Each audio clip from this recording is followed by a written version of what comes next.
Testimony Tuesday with Dr. Elizabeth Rex. Today on The Simple Truth, we consecrate everything to the Sacred Heart of Jesus through the Immaculate Heart of Mary and the pure, strong, chaste heart of St. Joseph. I'm your host, Jim Havens, and our guest today is Dr. Elizabeth Rex. She is a Catholic bioethicist and the president of the Donum Vitae Institute. You can find her and her good work over at donumvitaeinstitute.org.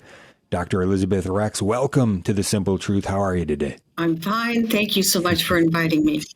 Excellent. Yeah, great blessing to have you with us. So we always begin at the beginning on Testimony Tuesday. What was your early life like, your family, the culture that you grew up in? I'm going to be honest. I was born in February 1949. I was a baby boomer right after World War II. And my parents were living in California. And I took my sweet time arriving after they were married at an early age. My mother was anxious to have a baby right away, and I didn't cooperate. And her father was not well, and she was hoping to have a grandchild before he passed, but he passed. And then the stress was over, and they didn't. I wasn't born for 4 years, but someone recommended that they get a puppy, a little dog, and it was Skippy, and I came right along.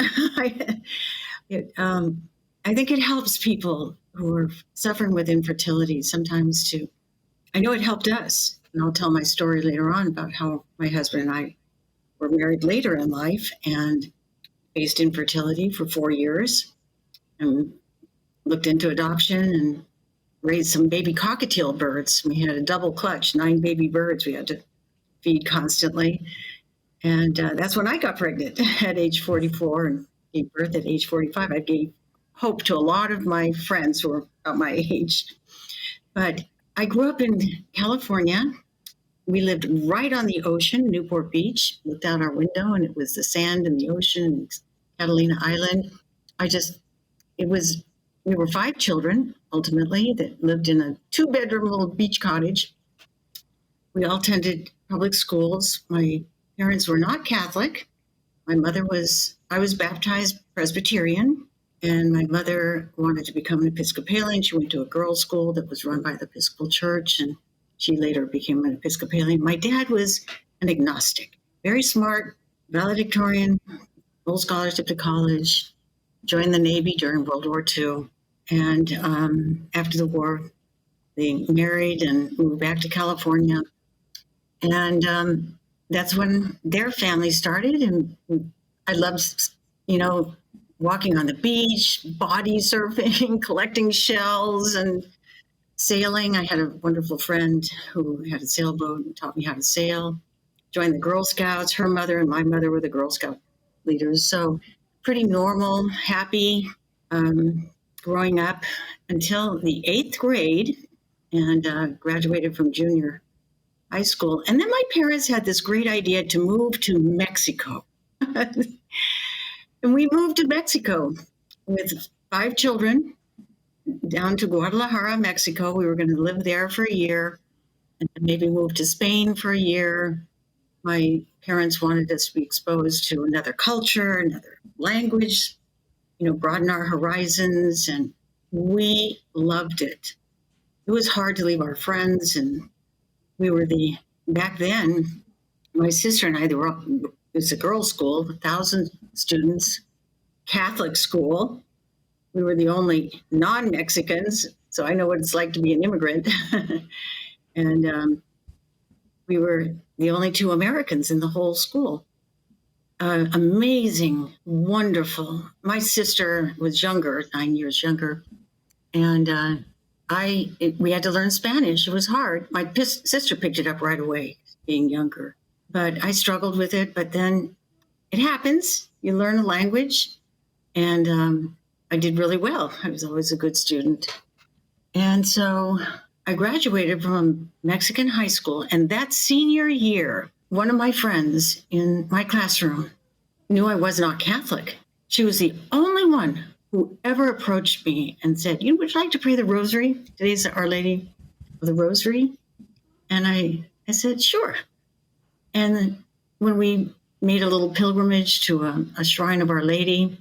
She explained the mysteries to me, the 5 joyful mysteries, I think they were. And I was so impressed at her because for her it was real. And then she invited me to a center of Opus Dei. And they have formation activities. There's a priest who'll give a weekly talk. And I went, and I wanted to believe in God, but I didn't have faith. I really didn't. And I especially had trouble with the Eucharist. How could God, the creator of the universe, be there in the tabernacle, and blood and wine? And no, can't be. How could that be? And so, but I wanted to believe. And I studied the catechism. They said I didn't have to do it, but I wanted to. I wanted to learn the Catholic faith. And it took about a while, but my senior year, thanks to prayer of the ones who were guiding me, helping me, the formation activities, the day came that I received the gift of faith. It wasn't something that I did. It was as I was trying, but it wasn't coming. But then it came. And now, if you want to, you can believe. And I said, I do. And then I believed. And I told my friend that I can believe now. And I believed in the Eucharist. I believed everything. It was just amazing. It was just, from black and white to Technicolor, everything just changed when you know that God created the universe, created each one of us. This beautiful world is his loving creation, and he has a plan for us. He died for us, and we need to serve him. And I wanted to serve him right away. So I became a faithful, practicing Catholic. And not only when I graduated, I went on to study in Boston. I wanted to be a doctor because I'd always liked science, chemistry, biology, physics, math. I was pretty good in all that. And I had a woman doctor who saved my life. When I was a little girl, I got pneumonia, and penicillin had just been discovered. So I was in the hospital, but I made it. And I thought I'll be a doctor. So, but then when I moved to New York and I went to Columbia University. I transferred my sophomore year. I had also been at a boarding school in California for 2 years, and the headmistress was not married. She was single. She dedicated her whole life to educating young women. This is the school my mother went to. I went there. I was a boarder. I loved that school. And that was before I went back to Mexico and graduated from high school down there. But during that time, it was Episcopal school. Their hymn, the school hymn, I focused on the words, "Use me, Lord, use even me, just as thou wilt, and when and where." And that's been like a recurring theme throughout my life because it's taken many twists and turns, ups and downs. And I often think that if I write a biography, it'll be blessings in disguise, how things that may have been difficult really turned out to be blessings in the end. And so God uses the good times and the bad times. And so after finishing, I switched to education. I thought I'll spend my life educating other young women. I wasn't planning on getting married.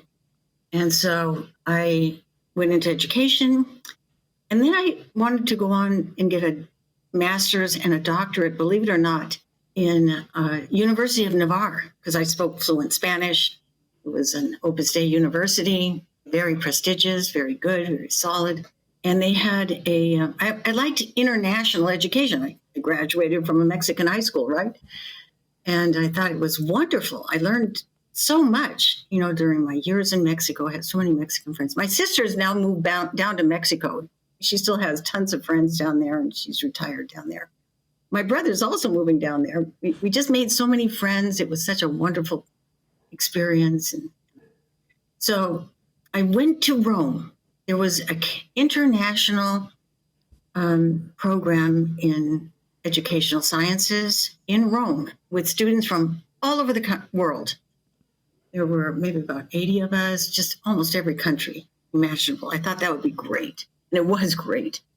And I got my master's and doctorate in Thomistic ethics. It was educational sciences, but it also, you could major and specialize in philosophy or theology. I majored in ethics. I'd taken a course in ethics in high school down in Mexico, and it just was fascinating to see how the great philosophers and just life and morality, all of that was so incredible to the moment that here we are, and gave me a solid foundation. And that's what I specialized in. Yes, incredible. Dr. Elizabeth Rex is with us. We're going to have more with her in just a moment. Again, to learn more about her and her good work, Donum Vitae Institute.org.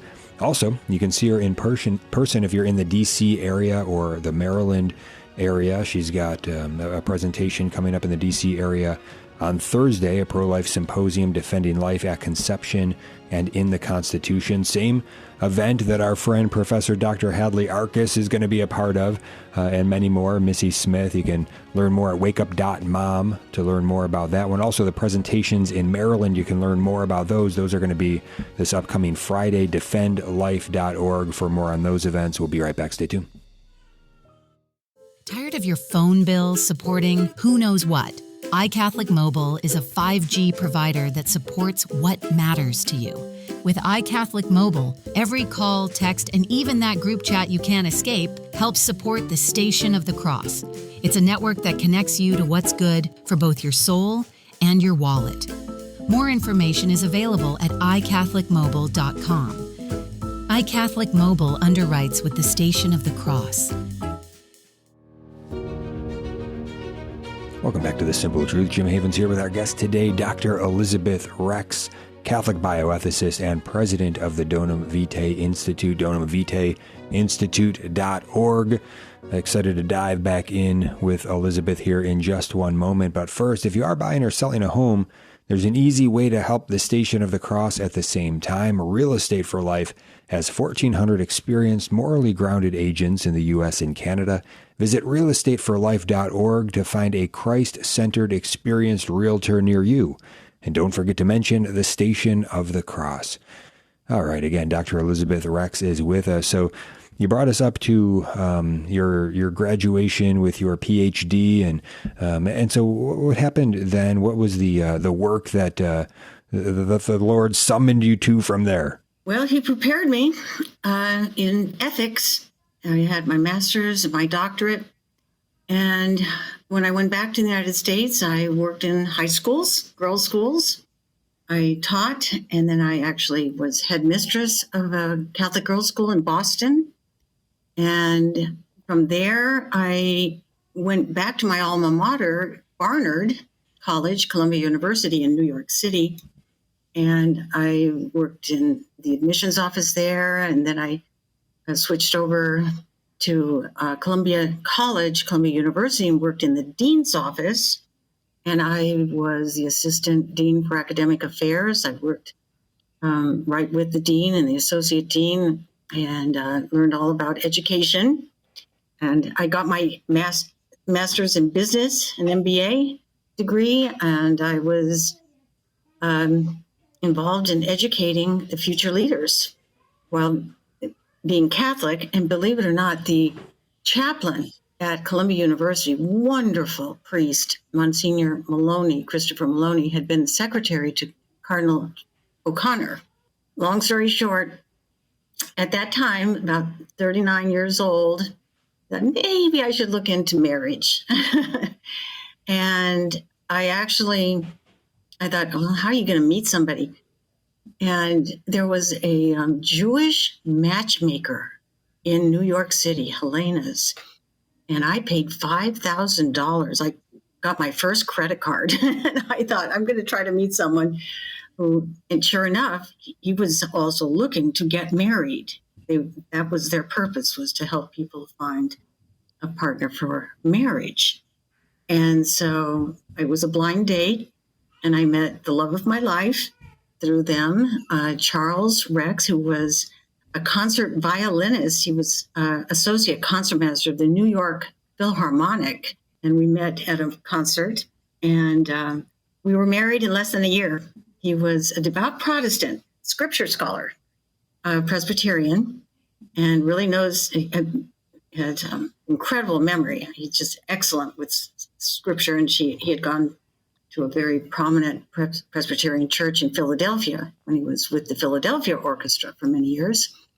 So we were rock solid on God, but I respected him too much. And being a convert myself, I was going to let God take charge of that. And he did. After 30 years of marriage, he finally converted. So we are now going to daily mass together. We've been married for 35 years. So blessed to have each other in our lives. And we were married in St. Patrick's Cathedral. We had to go to a large church, and it was $125 to rent the St. Patrick's Cathedral, but we did, and we had Columbia University on one side and the New York Philharmonic on the other side, my husband's side. And we are just so grateful to God for our happy, holy marriage. But we wanted family.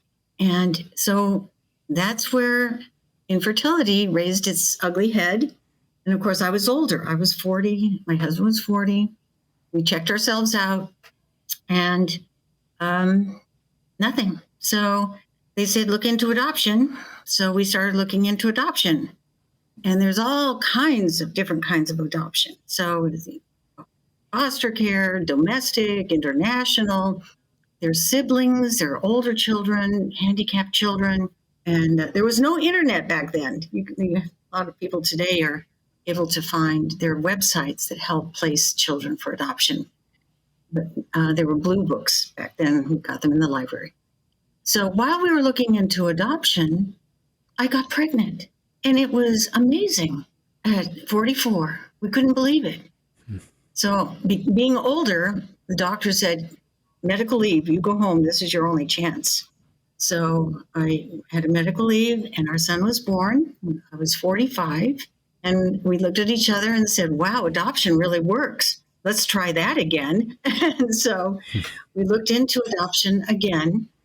And this time we were able to adopt a newborn in Atlanta, Georgia. It was the adoption lawyer that had helped my brother-in-law and sister-in-law adopt a child. So they had already adopted their child, and there was a young woman who was just 19.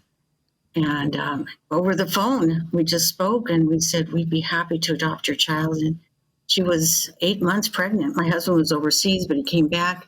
We flew down to Atlanta, and our son was born the next day. And we were the first ones to hold him. His birth mother said she was so glad she chose adoption. She said she had a lot of friends who made another choice, but she was grateful that we had adopted her son, and she knew he would have a good life. And so we were so blessed. Now we had 2 boys, 2 years apart. And we thought, wow, adoption is amazing. And my husband being a violinist, and I had some time because I was a stay-at-home mom, we did little recitals to raise money for pregnancy centers who help women choose life and consider adoption. So we had a concert in our home. We had a nice home in Yonkers, New York.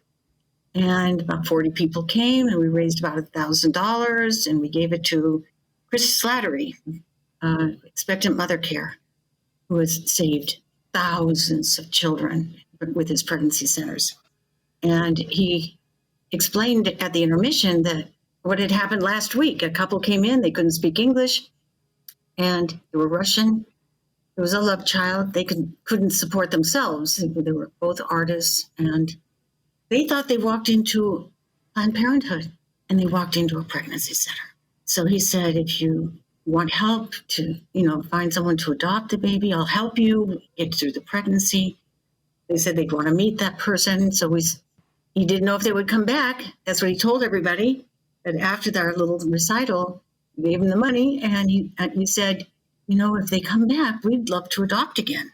So he called us the next day, and they were in his office in the Bronx. And he said, can we come up to your house? I said, absolutely, bring them. So they said yes. They met us, we met them. And the rest is history. She was 8 weeks. So we went through 7 months of doctors, and they were artists, and they painted beautiful Madonna and Child, and they sold the paintings. We helped them sell the paintings. They could support themselves through the pregnancy. We were so blessed, a little girl, and she's just amazing. She's now 27, and at Catholic University, she's going for a doctorate in piano performance. She got a full scholarship to Catholic University. She was valedictorian of her class. She has piano talent. She got two. She's just a blessing, and her first words, "Me do it." Very independent. And she's called me one day, and she said, "Mom, I'm leaving for Russia tomorrow." And she was like a sophomore in college. I want to go meet my birth mother. I have to go. She thinks I hate her, and I want to tell her how grateful I am to her. And I said, you have my blessings. I'll be praying for you. Have a good trip. She's like 19 years old, and she's flying to Russia by herself. She had saved up her money. She got her passport, everything. They had the most wonderful visit. She met her birth mother. She looks so much like her. She met her birth father. They never married. They were not married. He was married to someone else. And she met all of her half siblings. There were like 5 or 6 half siblings, an older brother on her mother's side and several little girls on the father's side. She played the piano for them. They had the best visit. They were all so happy that they had chosen life and had chosen adoption. So it was very moving when she came back and told us all of this. And then we started a nonprofit organization. We're going to get serious and raise money for pregnancy centers. They need money. They need help to help women choose life and consider adoption. We've been blessed with adoption. This is what we have to do. So we started the Children First Foundation. And my husband said, we're naming it after the birth parents who put their children first.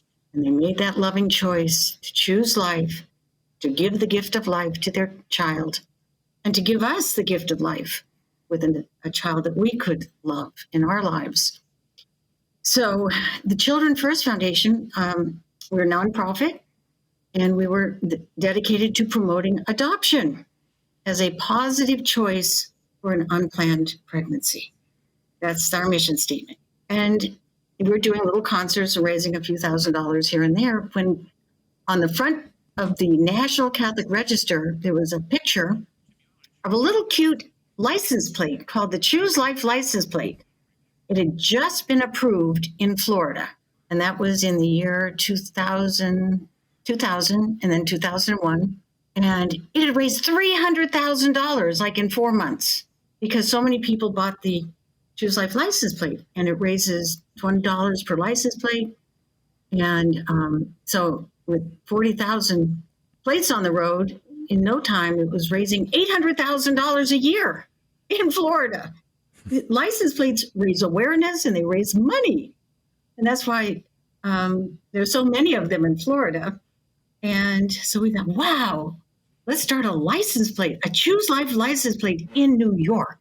I guess we didn't realize what we were getting into, but we did. And we were entitled to a Choose Life license plate. It was an organizational plate. It wasn't a legislative plate, but organizations could get their own license plate, and that was going to be our logo. 2 smiling children, the words Choose Life, and a pro-adoption mission. And it got rejected. And we didn't give up, and we sued.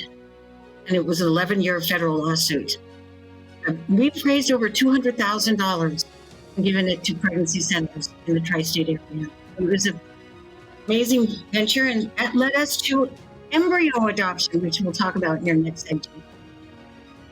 Yes, Dr. Elizabeth Rex is with us. Donum Vitae Institute.org is where you can learn more about her and her good work. She's president of the Donum Vitae Institute. So when we get back, we're going to dive into that good work. Embryo adoption.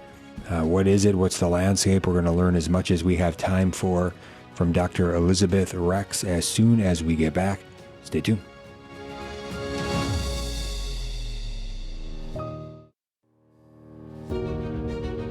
Welcome back to The Simple Truth. Jim Havens here with our guest today, Dr. Elizabeth Rex, sharing some of her personal testimony and good work with us. She's a Catholic wife and mother, also Catholic bioethicist, and the president of the Donum Vitae Institute, donumvitaeinstitute.org.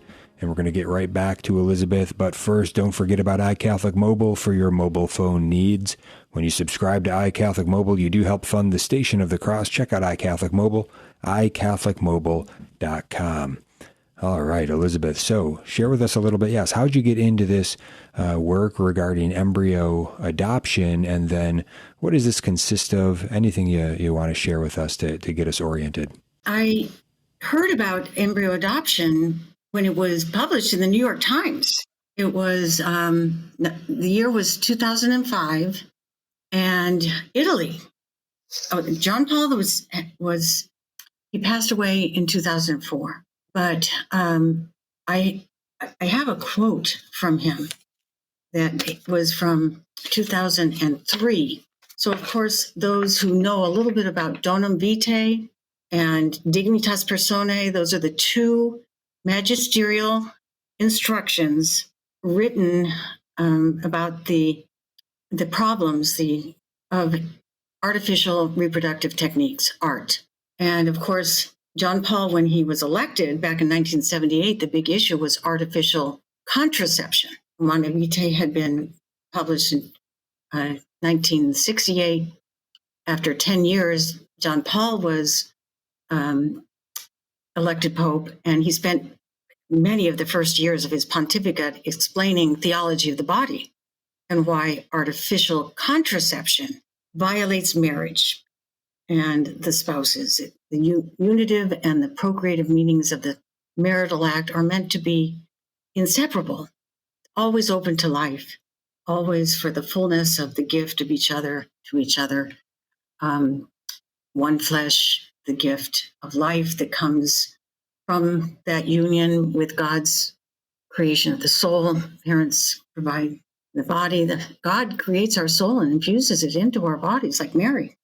We have the dogma of the Immaculate Conception. We know that God creates our soul at the first instant of our conception.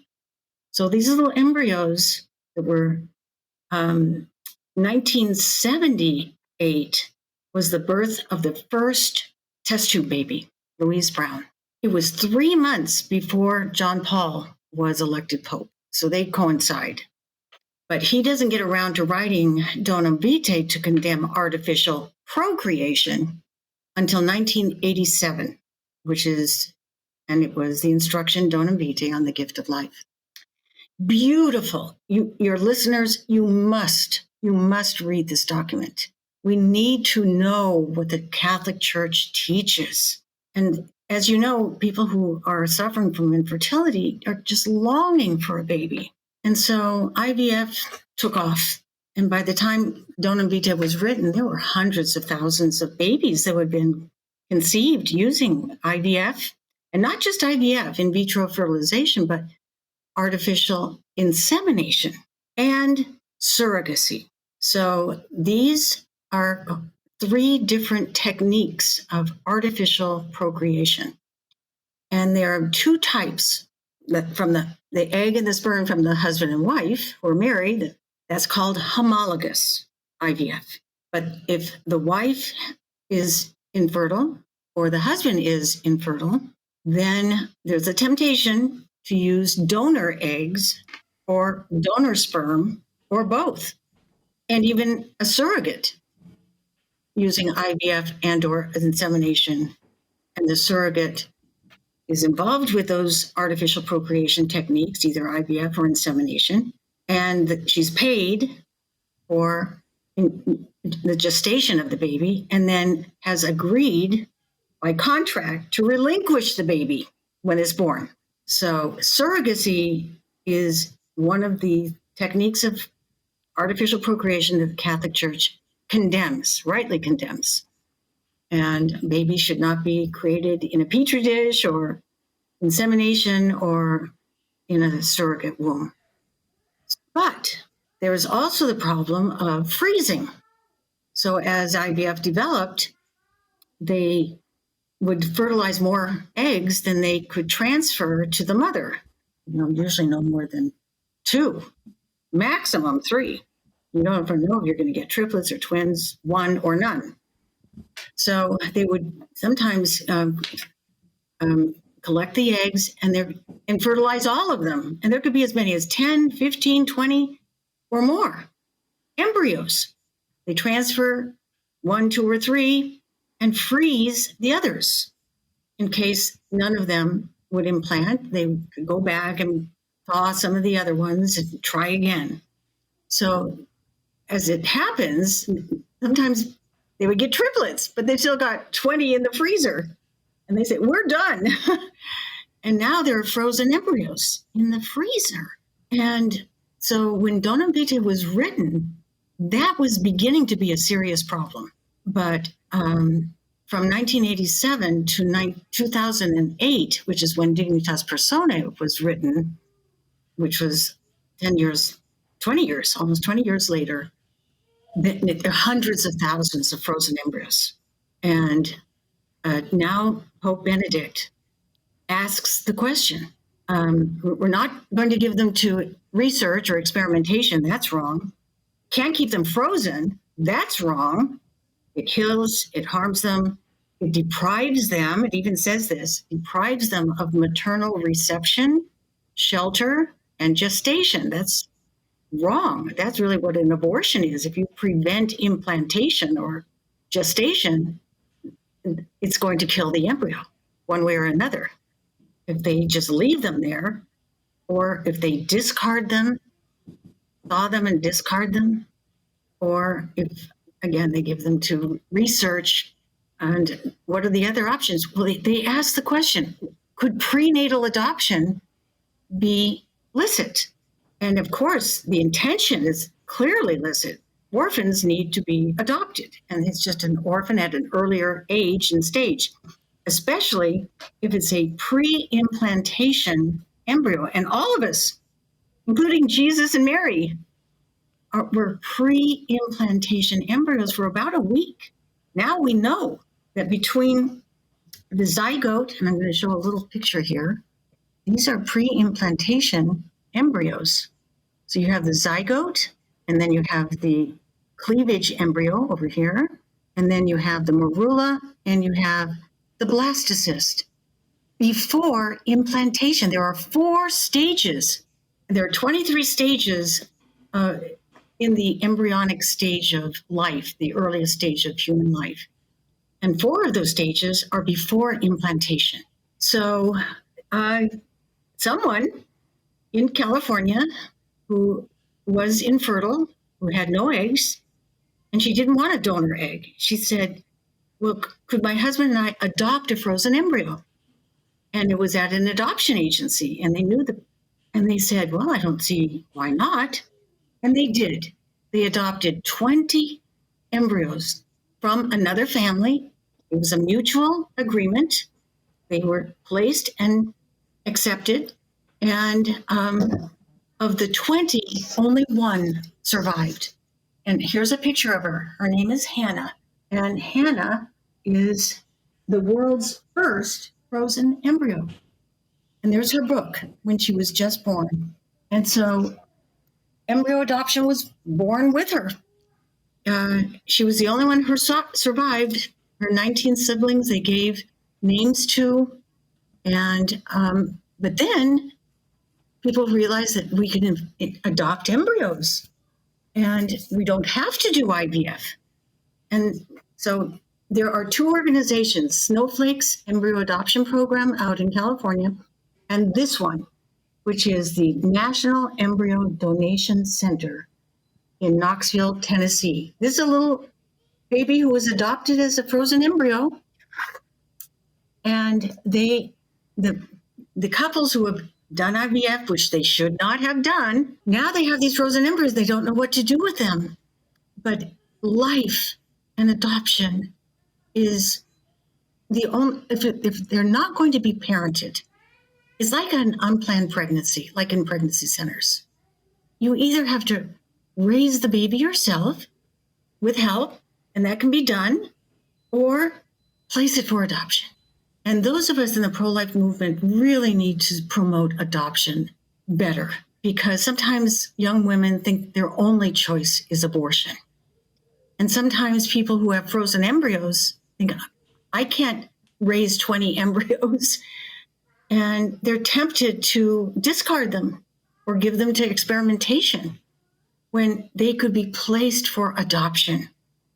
And they could give the gift of life to their children and to an infertile couple who would adopt them and raise them as their own.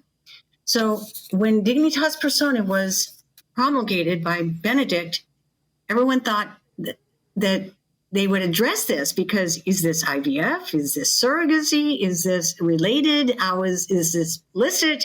Because when the document came out, the official word from the Vatican, and it was supported by the USCCB, of course, was that it's an open discussion and we are not ruled out the practice.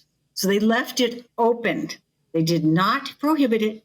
They did not, the way they said it was a little, we did not rule out the practice, which said, well, some people think, oh, it's like surrogacy. Well, is it or is it not? Well, it's like IVF. You're not the biological parents. Well, is it IVF? What about embryo transfer? Because it's IVF and embryo transfer. If you just do IVF and you don't do embryo transfer, that's going to be an abortion because the child has been conceived. But now they're in the freezer. So can you transfer an embryo out of the freezer, carefully thought, and place it in the mother's womb for gestation, implantation and gestation? So this had never been done before until Hannah Strigi and her parents, Marlene and John Strigi, who are good friends of mine, did it. And it was blessed. They were Lutherans. They said yes. And actually, Hannah and her mother were invited to the White House when President George Bush vetoed, his first veto was to veto the embryonic stem cell research bill, because he said these little embryos are not stem cells. These are children. And he was holding up these babies, and they were running around the White House and the Oval Office. And people began to see that embryos could be adopted. There were now more and more of these little embryos who were rescued by adoption, by a loving family that placed them for adoption, protected their lives, and selected a family. You can choose the family because it's the parents' decision. You can choose the family. You can have an open adoption, a closed adoption, even an anonymous adoption. Sometimes people have not mentioned IVF or frozen embryos to their family or their relatives and friends, and they want to be anonymous. So it's like any other adoption, just at an earlier stage, but people have had a lot of questions. And there are actually very good moral theologians on both sides of this embryo adoption debate, which I will talk just a little bit about in their last section. I wrote this book, A Handbook on the Moral Arguments in the Embryo Adoption Debate. Dr. Elizabeth Rex at Donum Vitae Institute.org. Hey, we were all that size once. We were all in that embryonic stage of development. Every person, no matter what stage or age, ought to be loved. We need to be loved and treated with respect, at least at the basic level, not to kill one another. Right? So look, IVF needs to be outlawed, and all the children that are still frozen and alive, we need to figure out how to love them best. We'll be right back. Stay tuned. Welcome back to The Simple Truth. Jim Havens here with Dr. Elizabeth Rex, Donum Vitae Institute.org. All right, final segment. Here we go. Down the stretch we come. Elizabeth, share with us some of your book, but I do want to invite you to save a little bit of time. I would love for you to share the story before we close as well about where you were 30 years ago today on this great feast day of Our Lady of the Holy Rosary, Our Lady of Victory. Be a great way to round out the program today. But first, please, share on your book. Well, thank you. I've written that book. I became a bioethics professor at Holy Apostles College and Seminary, and I taught seminarians and graduate students. I used Dr. William May's book. I recommend this to your listeners if they want a good book to learn about bioethics, beginning of life to end of life, womb to tomb, Catholic bioethics and the gift of human life. It's an excellent book, and I taught that for 5 years, and so I learned a lot more about beginning of life issues and end of life issues. And so I began writing scholarly articles in the National Catholic Bioethics Quarterly, many, and I put them into this book.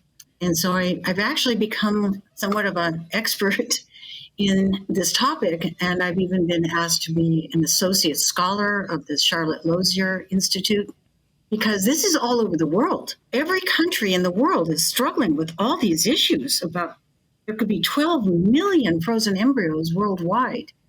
And every country is struggling with what to do with them, and some of them, like every 5 years, it used to be, now I think it's every 50 years in Britain, UK, they empty out the cryostorage tanks. They just empty them out. And others have said no. And Germany actually has an embryo protection law in 1990. You cannot harm or kill an embryo in Germany. They passed a law right after Donum Vitae. There are a lot of Catholics in Germany. And you can only fertilize 2 or 3, transfer them all, no freezing, no testing, which is eugenics. And if you do, you'll be fined or imprisoned or both. They made it, real. You just don't harm, you don't experiment on any human beings, even if they're embryos. So, and then later on in Italy, they did the same thing. So Italy passed its own medically assisted reproduction law, and there are no frozen embryos in Italy. They followed the example of Germany, and Pope John Paul II was working with the pro-life legislators to pass a law that would protect these embryos once they've been conceived and make sure that they aren't given to research, that they're not discarded, that there are no extras, period. You can only do it if you're married, if you are medically infertile, you've tried to cure your infertility, you can only fertilize 2 or 3, no testing, transfer all of them, no pregnancy reductions, and you could only do it once. So they passed the law in Italy too. And that's when it hit the news in New York Times, that the Pope and the bishops were defending that law when it got challenged. They wanted to overturn the law because it really shut down the IVF industry, as you can imagine. No more freezing, no more extras. It just really, they lost all their business and they were upset and they were trying to overturn the law. And the Pope and the bishops came out swinging, preaching from the pulpit to stay home, don't vote to overturn. And it made the news that they waded into the political arena to defend these little frozen embryos and to keep that strict regulated law to regulate IVF so that embryos are protected. So that is, I think, the way for us to follow their example. And we need to regulate it so that no embryos are killed once they have been conceived. And in fact, very huge. I'll just break in. Frozen either. Yeah, I'll just break in real quick. I mean, I definitely have my concerns about this approach, which we've talked about off air, but we'll have you back to have that discussion a later time to address those concerns. So stay tuned for that, but please continue on. So this is where I started the Donum Vitae Institute, because we needed to know what the magisterium teaches. And I'm sad, but there were many prominent moral theologians that were not following the magisterium.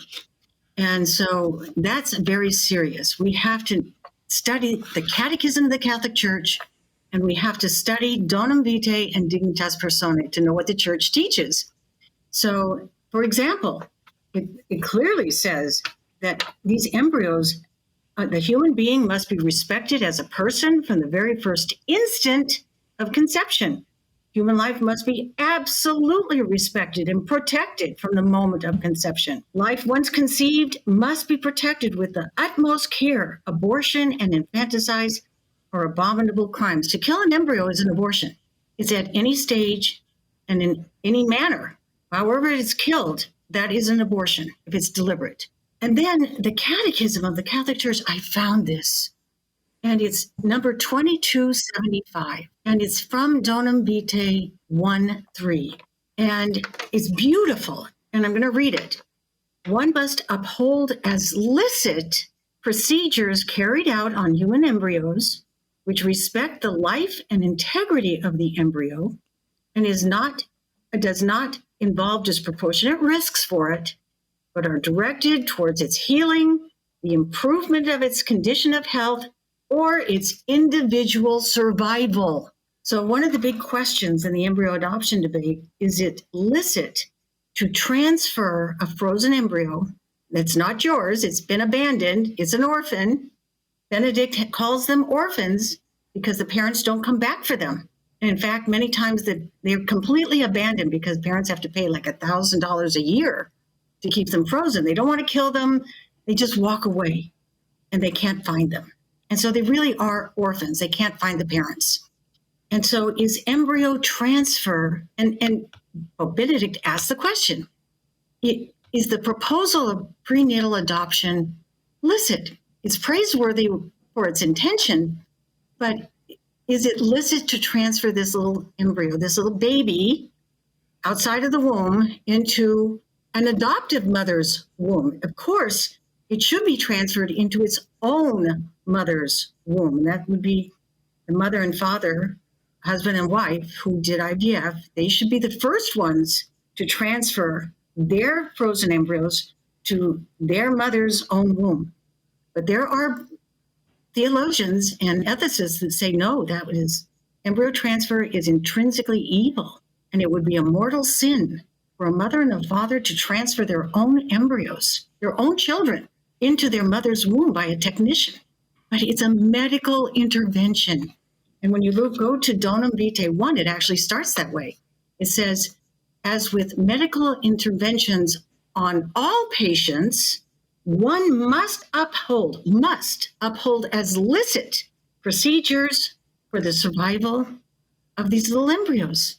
It's licit, must be considered licit. So embryo transfer must be considered licit. But there are some people who just say, oh no, that's wrong. Well, the magisterium says it's right. And so I'm going to go with the magisterium. Let's say, well, but what about if it's not the couple's own? Well, first of all, homologous IVF is intrinsically evil because it violates the marital act, and heterologous donor sperm and donor eggs, that violates marriage. There's the conception of the child, there's another person, but not the implantation and gestation. That's what the church wants. Even if the child is conceived in rape, love that child, bring that child to term, and consider raising it yourself or placing it for adoption. So this is where we are.